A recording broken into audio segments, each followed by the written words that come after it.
Hi everyone, good evening. Um, yeah. I'm Katrina Navarro, and I head growth at Union Digital Bank. So we are dedicated to advancing financial inclusion for the underserved majority of the Philippines. By leveraging technology as a powerful equalizer, we expand access to financial tools, ensuring no Filipino is left behind. So my role focuses on crafting strategic marketing initiatives that effectively reach and resonate with our customers at every stage of their financial journey. So our focus tonight is on changing tech cultures and shaping future of consumer brands in the Philippines. A theme that resonates deeply as we explore the pivotal role women play in transforming the tech landscape. Globally, women constitutes about 25% of the tech industry, a figure that highlights both progress and a road ahead in achieving gender parity.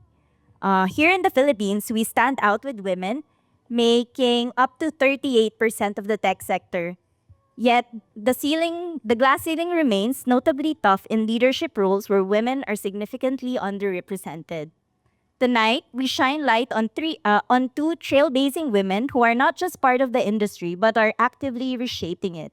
They lead with innovation, courage, and unwavering commitment to excellence that challenges the status quo and paves the way for a more inclusive tech culture. So, as we engage in tonight's discussion, we celebrate the achievements, confront the challenges, and most importantly, champion the cause of increasing female participation and leadership in tech.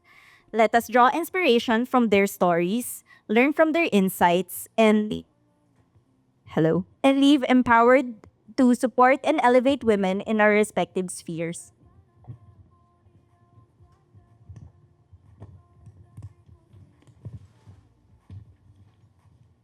So for our first panelist, let me introduce Ms. Shereen Michelle, who is the current Chief Innovation, Digital, and Operations Officer at CIMB Bank Philippines.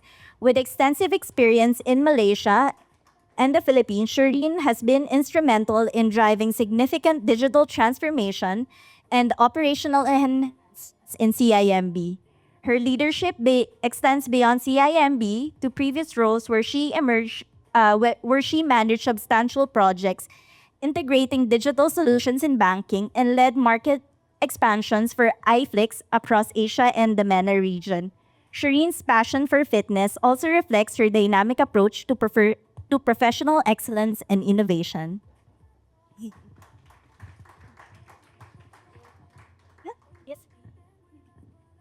That was a good introduction. I didn't know fitness was going to come into the picture as well. That's something I really look up to you. And for our next panelist is Ms. Camille Toledo, the Group Head of Technology, Process, and Systems at SM Supermalls. In her role, Camille oversees key technological areas including IT, telecommunications, and business process management, significantly improving the operational framework and systems that impact the shopping experience.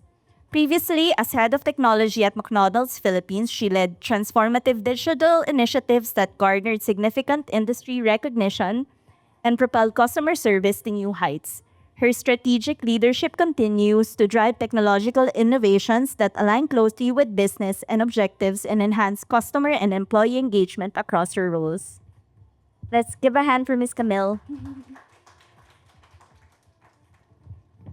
Thank you, Kat. Good evening, everyone. It's very nice to be here.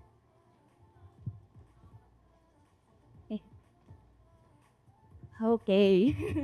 So now let's dive into the heart of today's discussion. So I'll start first with Shereen. So CIMB Bank Philippines has been recognized for its innovative use of open source solutions. How have you driven the adoption of such technologies to cultivate a culture of innovation within the bank? Let me start off with why open source solutions are great. For the lack of a better word, it's cheap, it's accessible, and it's something that I don't have to go through our vendor procurement process.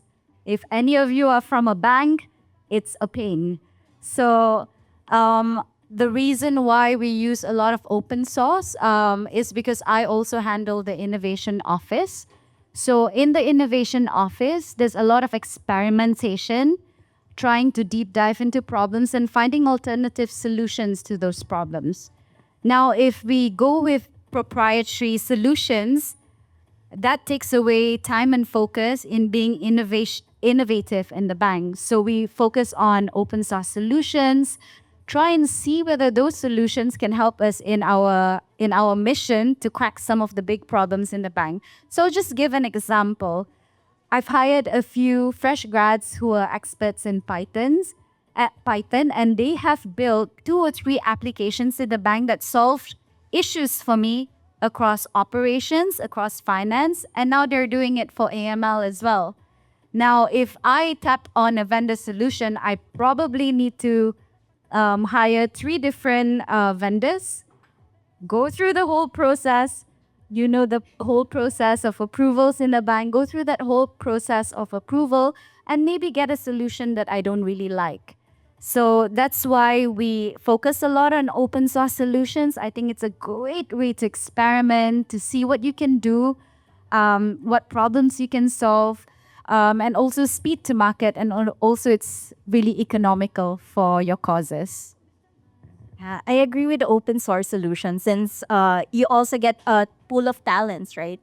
Like more people are familiar with it rather than getting proprietary softwares where you need to get really experts.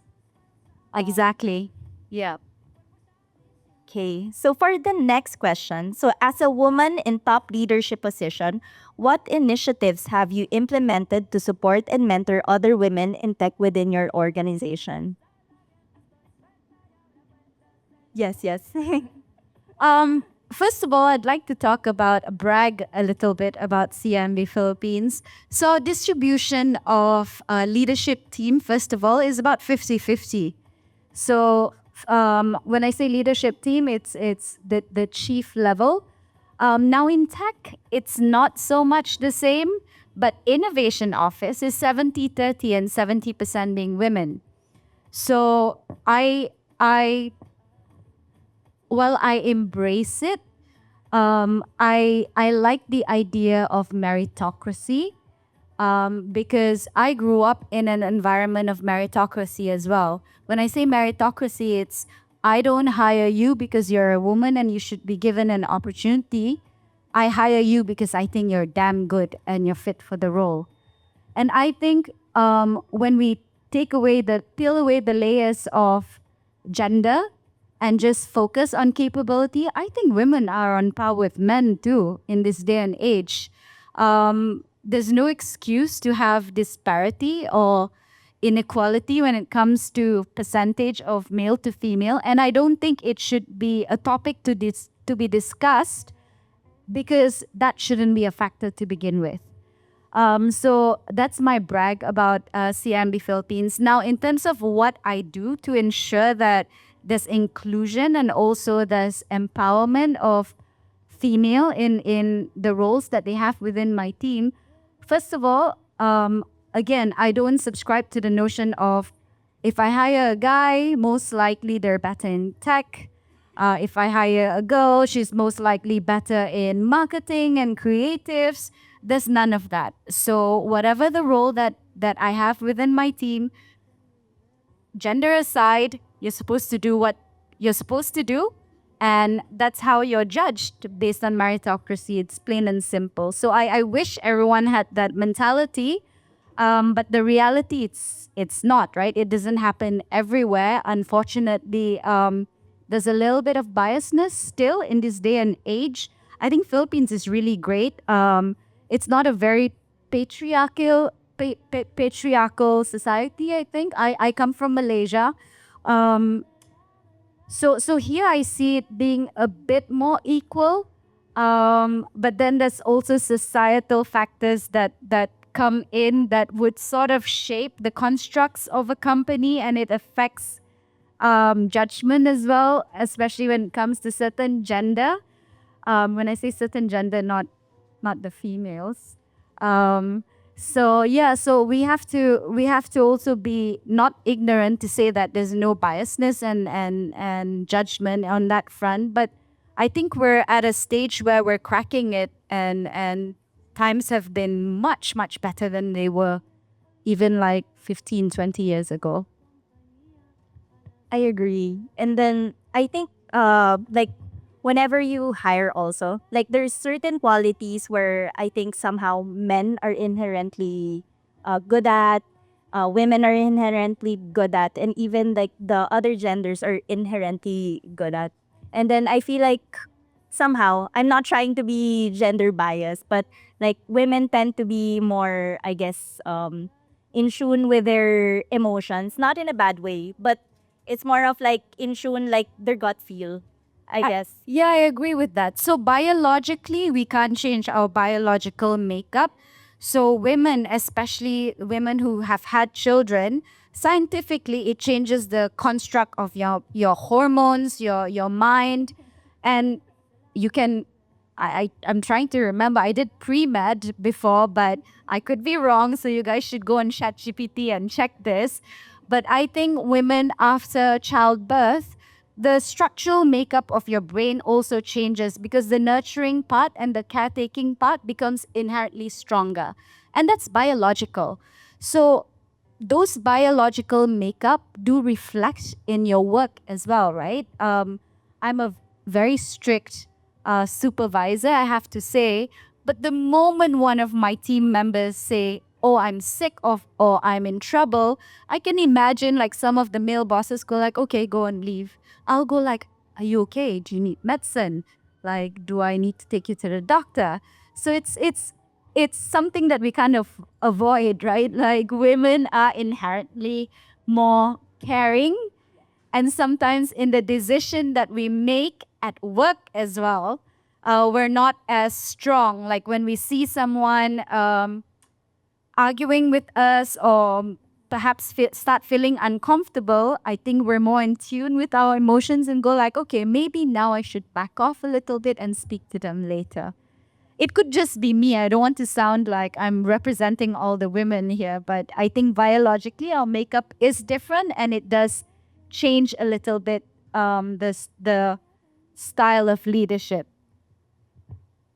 Yeah, I think maybe empathy is one of the things, and it probably comes with the roles that we play in our life as well. I mean, of course, all of us have different situations, but that all contributes to being empathetic. And I like your point on us. Maybe emotional intelligence plays a part in there as well. Not to say that that's not present in the males, but I guess that ability to also take a pause before reacting to what's happening around us and be able to assimilate it and process it is also what's unique about the females. I'm the opposite of Camille. I should take a pause, but sometimes I don't.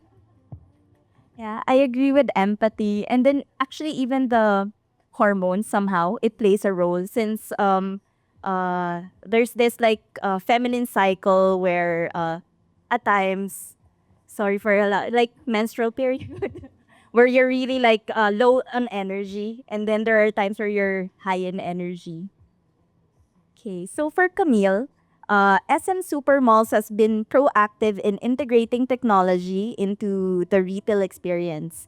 As the group head of technology, process, and systems, how have you led initiatives to foster a tech savvy culture among your teams to adapt to the evolving retail landscape? So maybe first sharing a bit what technology process and systems actually include. So it sounds like a lot. It is. It is. So it's a mix of things. It includes IT and then ICT, which would provide connectivity for our customers in the malls, and then process, which is business process management, and systems, which are our policies. So I actually appreciate how this role comes together because if you think about it, it considers the end-to-end cycle. So from defining the process to then looking at what technologies can help improve or enhance those processes, and then also laying down the policies that will help govern the processes and the technology across the life cycle. And I think I share that context because to the question, it's really, first of all, maybe I'll answer in two parts, strategy and execution. So for me, it's really looking beyond technology and looking beyond the end product, but really connecting it first to the business strategy and where all of this can play a role. So for us, it's important to have that IT business alignment. So we make sure that our strategies are not just about introducing the latest technology or launching what's the fanciest tool out there, but really going back to what is the business priority. And for example, one of the initiatives that we've had with the team, so one of my team members is here as well, is to actually formalize the IT business partnership program, wherein we go hand in hand with the business units and the divisions to understand their needs, and from there be able to help them out. So whether it's for example, developing solutions from the ground up, or maybe helping them to partner with an external provider, or even things like improving their processes. So that alignment is really crucial, I think. And then from the strategy, it now goes to how we execute it. And to the question of what practices we've been doing to make sure the tech savviness and the culture goes along with the transformation. So we look at things like ways of working. So for example, we're embracing the agile mindset and philosophy, especially for the areas where it is most suited, and using things like Scrum methodology to drive our projects. And even for things like IT service management, so we use frameworks to also make sure that we're operating in a way that's always in touch and aligned with what the business needs. And there's always that, because continuous improvement is embedded, whether it's in process or tech. So there's always that room to grow and adjust and adapt to whatever's relevant. And maybe I just wanted to end by sharing that on the people piece, so we also are deliberate in having training programs for the team, foundational things again like IT service management or even project management, and looking at how we adapt these practices to the times. Yeah. I agree, especially like with ways of working and then the business implementation. Like you can't optimize a process if it's not like written properly, and then maybe what do you call that? Like shared with the team who will be working on it properly. Because sometimes like maybe somehow miscommunications in the workplace happens because they're not aligned, like the ways of working are not there, or maybe there's like part of the business process that's a little bit unclear. Right. And I think we have to be mindful that all this is actually a change for everybody. So whether it's the end users or even the team that's doing it. So change management goes into that as well. And again, having empathy for what they're experiencing. Yes. Yeah. Sorry, one more.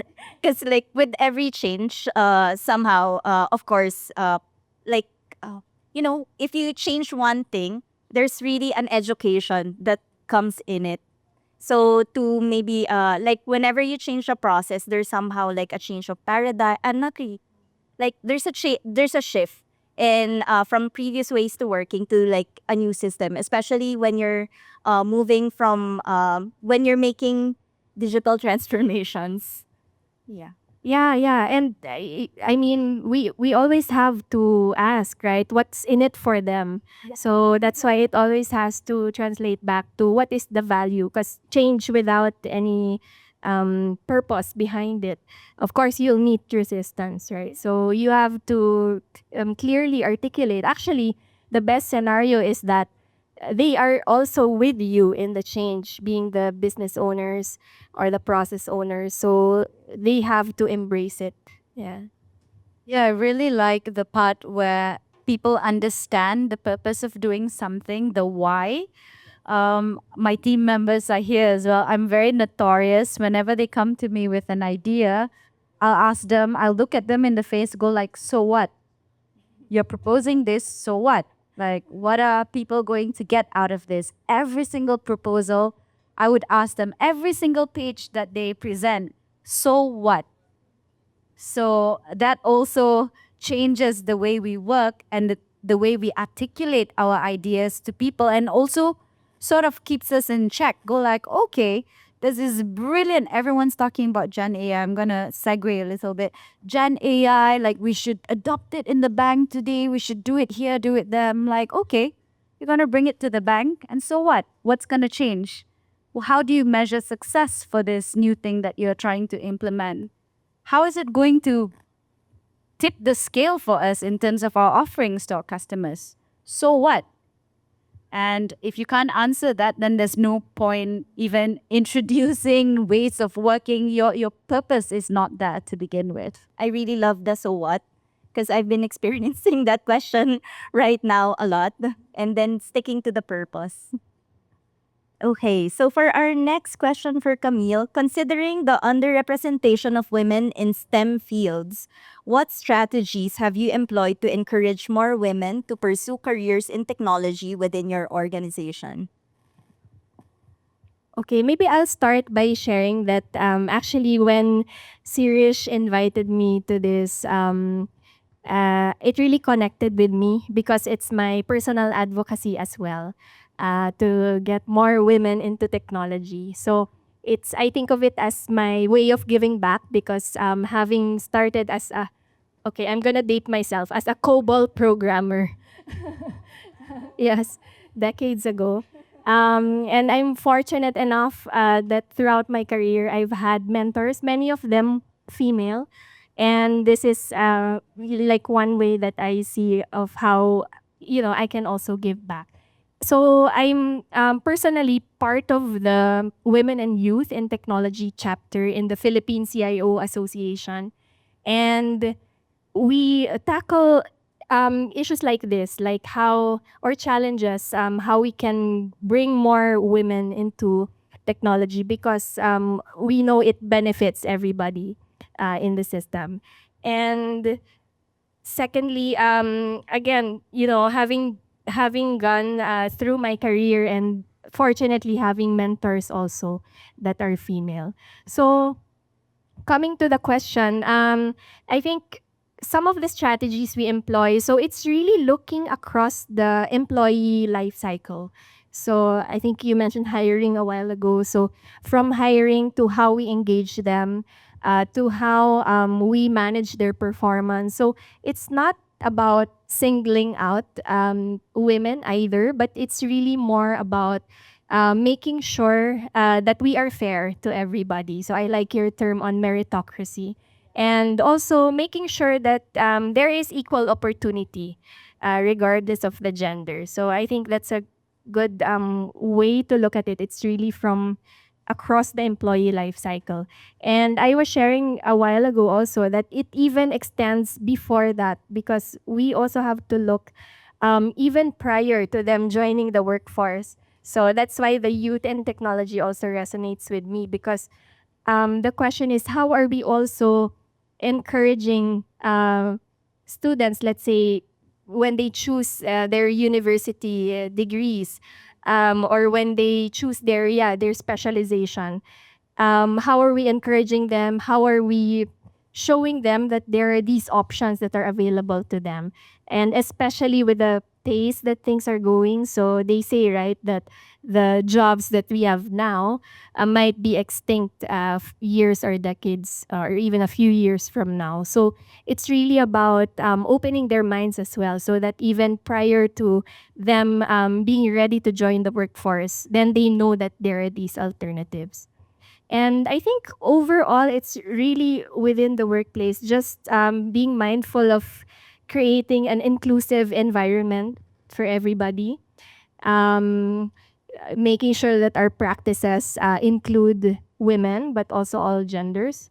And yeah, just of course making it a safe place to work for women as well, and it's really uh, looking across the life cycle again and making sure that it's always observed. Yeah. Agree. Okay.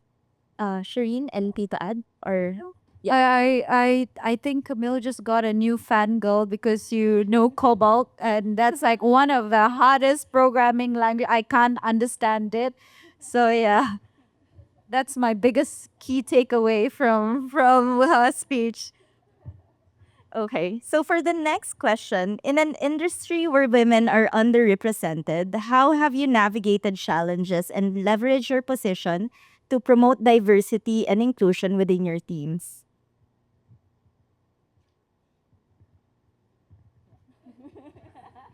Um, I am gonna go back to what I mentioned earlier, right? So diversity and inclusion, first of all, starts with not signaling certain gender or not singling them out when it comes to opportunity within the team.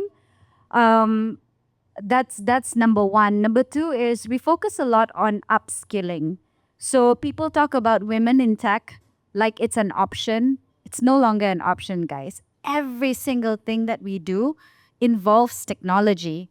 So CIMB Philippines is a digital bank, so it's not an option for everyone to know or understand what they're doing and understand the makeups of what they're doing. Even my team alone, I have a team of product owners, project managers. They are there and they will sit with me and draw architectural diagrams, for example. So these are not the things that you would typically do in a day to day outside of being in tech. But this day and age is pushing everyone to start, understanding technology, being able to apply it themselves. My team, some of them had very basic Excel skills, and now they're writing macros to sort of speed up some of the analysis they're doing within operations. People who are not exposed to Python before, we have brown bag sessions in the team to have mini training, and it's part of the mandate of some of the team members within innovation to sort of help other people around them to upskill. So that's some of the things that we do. We also give opportunities in training for a lot of different teams, and it doesn't get again. I always go back to not confining people or not restricting who is able to have those opportunities outside of their job scope. We've had team members, again, not limited to just certain genders. We have team members who went from AML to now transformation office. We had team members who came from CX and now in my mobile app team. So those are just examples of upskilling that we've done. And I think for women, we're just not limiting any opportunities to them. We completely embrace them in the organization. And again, I think it reflects in the 50-50 distribution that we have in the team. And yeah, we're very, very proud of that. 70 in my team, but CIMB as a whole, it's about 50-50. Yeah.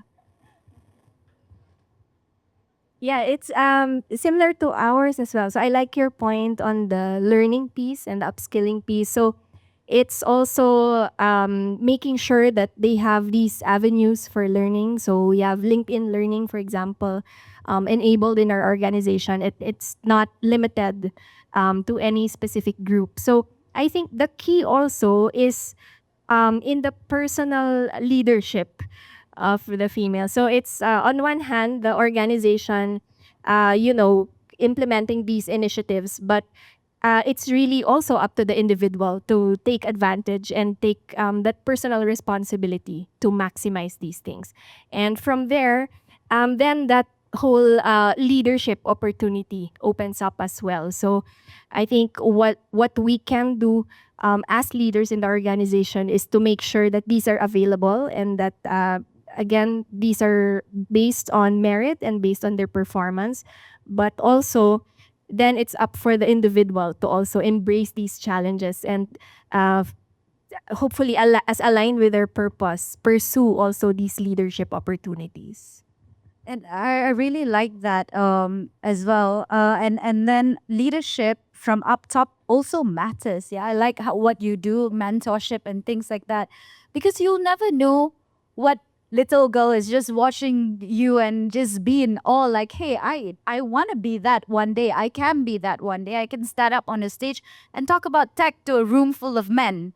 So leading by example and also showcasing that, hey, this is what women are capable of doing. And I'm sure there's a room full of very, very strong women in here. Showing that to people around you, people at work, to your own children at home, and making them know that opportunities are there for you to grab. And it doesn't matter if you're a girl or a boy, the opportunities are there for you equally. I totally agree with that. So like setting a sample, personal leadership, and then like the mentorship, it really helps a lot. I think for me, I remember like because my course was really communications. So initially I was thinking like Excel, that's not for me. But actually I had a boss before, and she was into creating models and then macros, and then from there it's like, oh, I can learn that. And then, there's so many uh so many videos out there like in YouTube, or it's just you just need to be curious, and then personal leadership for you, like what drives your curiosity, and then finding the answers for yourself. Yes. Okay, so for the next question, in the context of the Philippine market, where women occupy only 40% of executive leadership teams in publicly listed companies, what are some perspectives that you feel women leaders should uniquely bring to the table? Can you share some examples? Yeah, sure. Maybe focusing again, not to be biased, but more of celebrating the uniqueness or the unique strengths of women. So apart from what has been mentioned earlier on, you know, empathy and the like, I think we possess a certain resilience and adaptability to us. And again, probably it's because of the roles that we tend to play, not just at work, but in our life as well. And did they say that women can multitask better than our counterparts?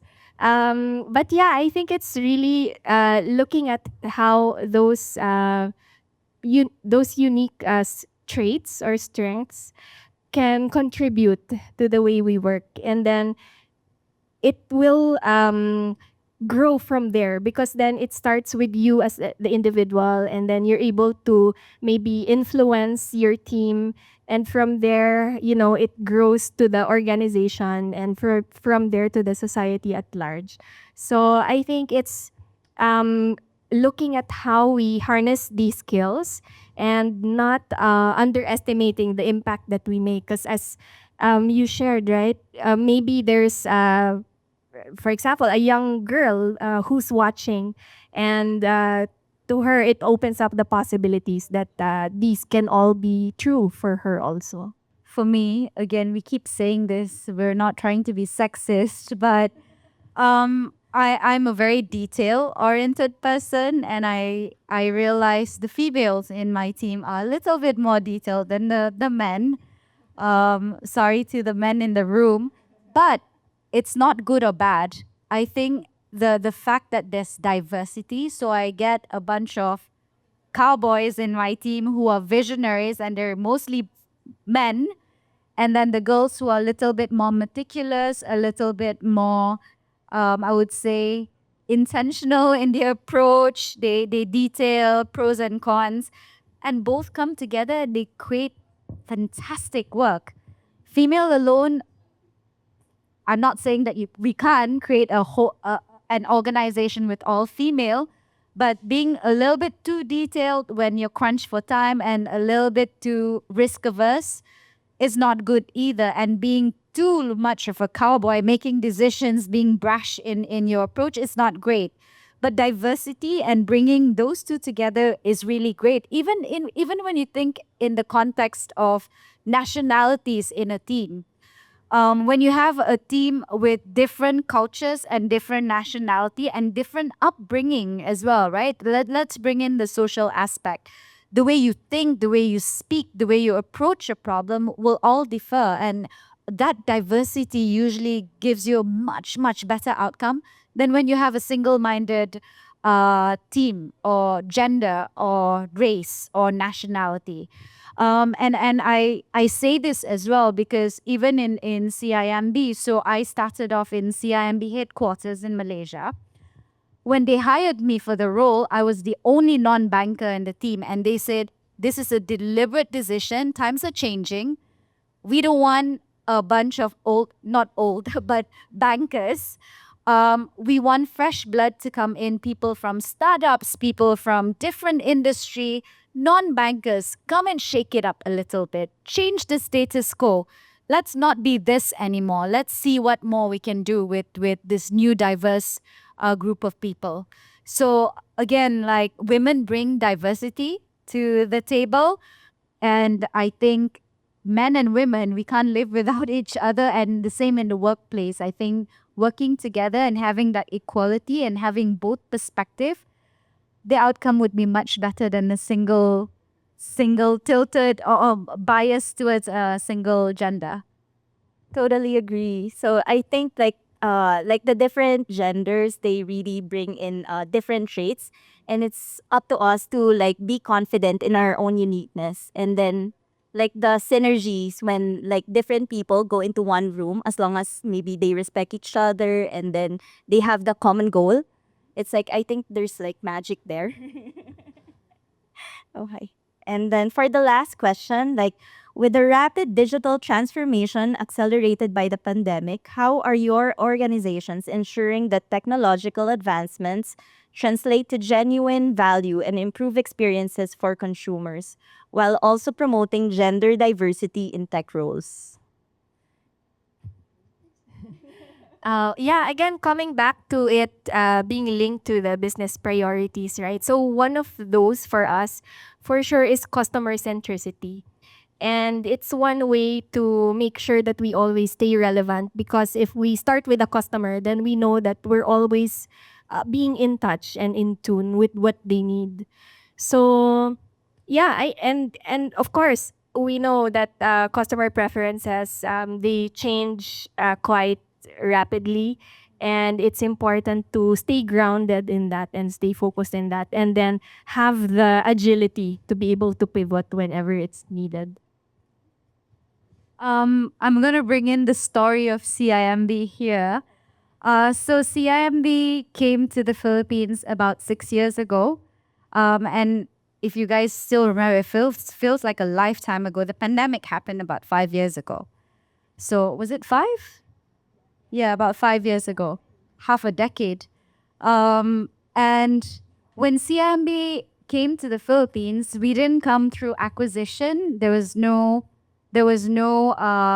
merger with another local bank. Came in fresh. Our CEO came with 5 management trainees, and one of them is actually seated right there. And they decided to start a bank. So when we came in, the pandemic hit, and think about it, completely foreign bank come into a foreign market. They were all foreigners as well. I think Aisha, did we have local hires as well when we first started? Oh, so we hired one local hire. So what do you do? Pandemic hit, everyone's stuck at home. They partnered with Gcash. Gcash, I don't know if you guys remember, pre-pandemic, no one used or knew of Gcash. Then everything went digital. You have a wallet, you have a bank. People couldn't walk into a bank because everything here is manual. I really hated my bank statement. I have to walk into a very big bank that's across the road. So what then do you do? So CIMB Gcash decided to partner up. And during the pandemic, that's when we became known, we flourished because we gave a proposition to customer that was relevant to them.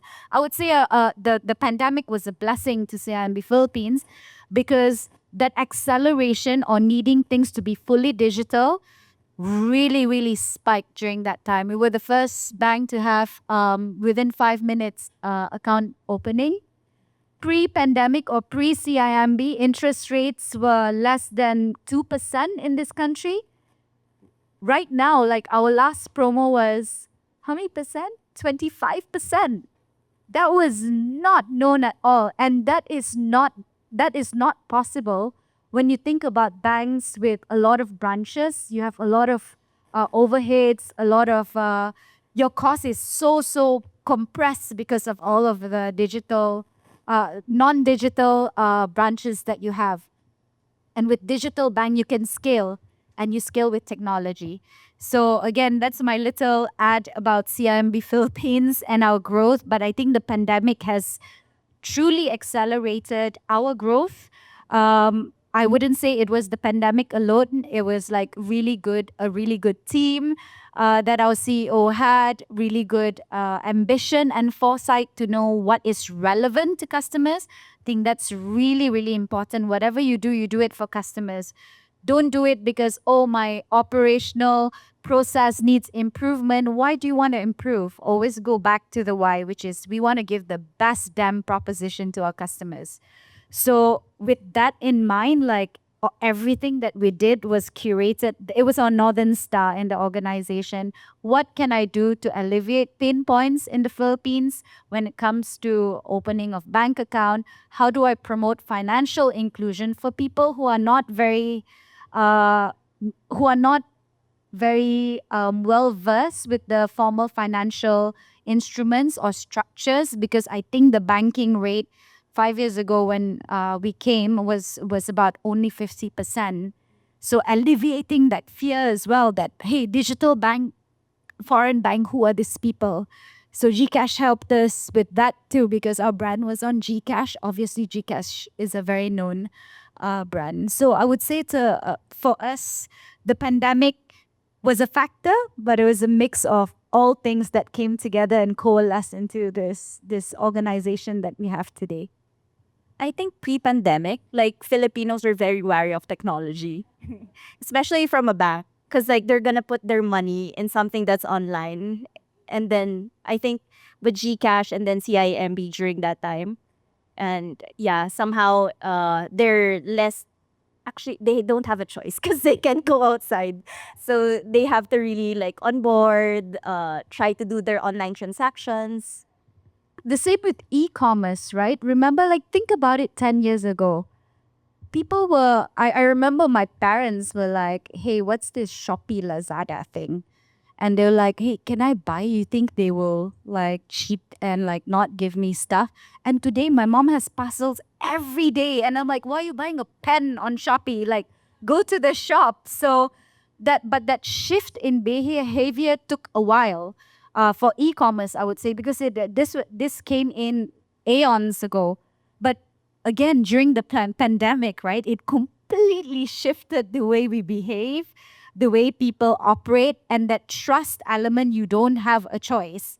So it's either you order something online, you do your banking online, or you just don't do it. So I guess that in itself like sort of helped like certain industries. I'm sure for you as well. Wasn't there that meme that asked who led or who accelerated your digital transformation? Is it the CEO? Is it the CIO? No, it's the pandemic. Yeah. But yeah, so again, it's coming back to the customer. And I guess one of our key differences is that for our company, so we're primarily a brick and mortar business.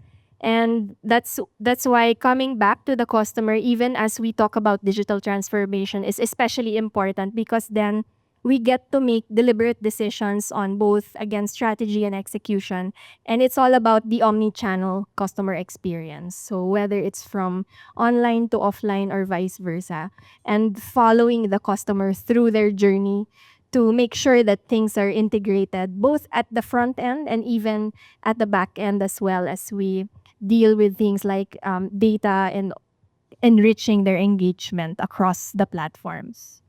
I remember because there were some sales clerks in SM. So I just have to look on Facebook and then search, for example, the nearest SM in my place was SM Bikutan. And then there will be like a process wherein they'll talk to me and then just get my orders delivered to. Yes, personal shopper, that's the word. Okay. So I think that wraps up our panel discussion for tonight. So I think what I really remember also from our discussion somehow is that each woman stands up for herself. She stands up for all women, as Maya Angelou said. And then I think what I really learned was like our superpower is really like empathy, resilience, and somehow multitasking, for the lack of better term.